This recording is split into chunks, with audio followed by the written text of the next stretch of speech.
Bismillahirrahmanirrahim. Assalamualaikum warahmatullahi wabarakatuh. Alhamdulillahillazi arsala rasulahu bil huda wa dinil haq liyuzhirahu 'alad dini kulli wa kafa billahi syahida. Asyhadu an la ilaha illallah, asyhadu anna Muhammadar Rasulullah. Allahumma shalli ala Muhammad wa ali Muhammad.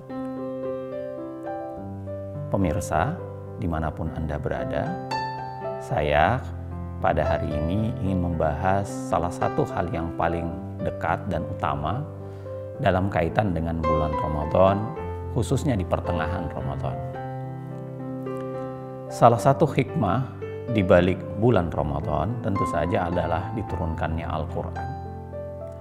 Diturunkannya Al-Quran itu bukan hanya sekedar petunjuk biasa, ya, hudal linnasi wa bayyinatin minal huda wal furqan, tetapi juga menjadi sumber inspirasi untuk berbagai hal. Tidak hanya berbicara soal keimanan, tapi juga berbicara soal keilmuan dan berbicara soal amal. Iman, ilmu, dan amal adalah satu kaitan yang tidak pernah bisa dipisahkan. Jika kita bicara soal keilmuan, ayat Al-Quran yang pertama kali turun adalah Iqra. Di bulan Ramadan ini, ketika Allah menurunkan Al-Quran, ayat yang pertama tersebut memerintahkan kita untuk membaca.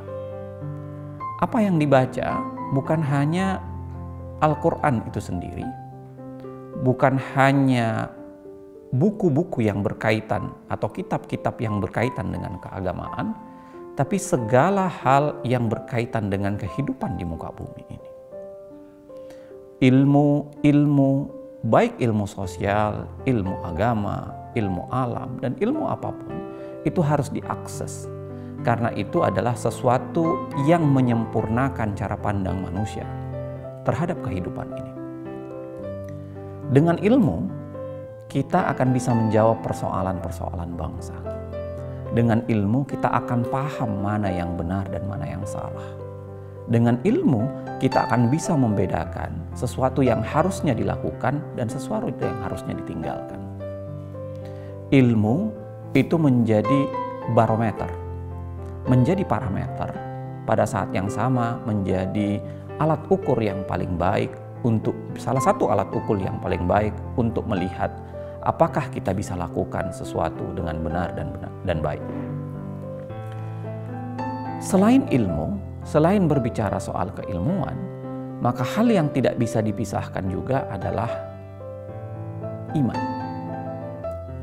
Al-Quran, ya, mengajarkan kita soal standar keimanan. Iman kepada Allah, iman kepada malaikat, iman kepada kitab-kitab Allah, iman kepada, ya, seperti yang dicantumkan dalam rukun iman.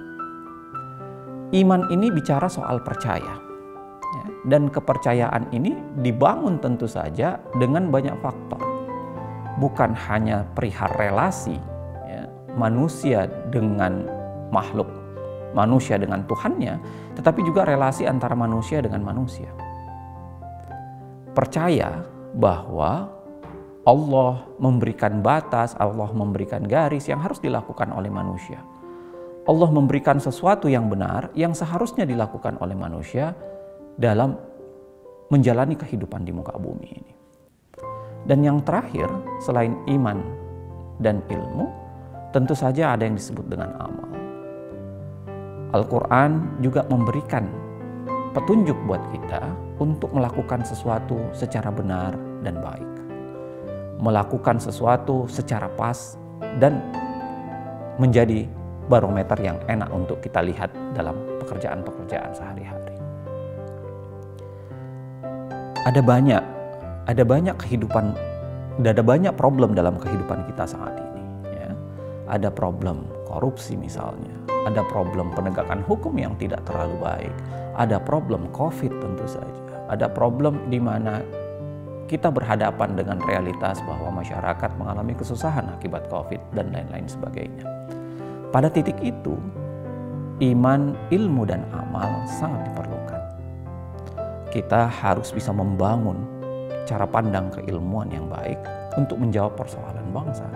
seperti pada saat yang sama kita membangun keimanan kita untuk ada petunjuk bagi pelaksanaan apa yang kita yakini tersebut, dan amal itu kita lakukan sesuai dengan keimanan dan keilmuan yang kita punya. Parameter ketiganya atau kolaborasi di antara ketiganya itu mengakibatkan kita diperintahkan atau kita memiliki kewajiban sebagai makhluk di muka bumi ini untuk menjawab persoalan-persoalan bangsa. Ada banyak problem kita, ya.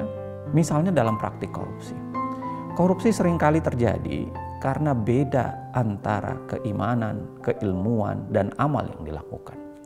Ada hal yang tidak baik, tidak pas dalam keilmuan, dalam keimanan, dan amal yang kemudian kita lakukan dalam praktik koruptif. Salah satu misalnya adalah keinginan kita untuk menyesuaikan apa yang kita yakini, apa yang kita lakukan, ya, apa yang diyakini di hati, apa yang diucapkan di lidah, dan apa yang dilakukan secara perbuatan. Khairun nas anfa'uhum linnas. Sebaik-baik manusia adalah yang berguna untuk manusia yang lain. Bulan Ramadan ini mendorong kita untuk meningkatkan kapasitas, membangun moralitas pribadi, untuk menggerakkan masyarakat dan membangun moralitas bersama di masyarakat.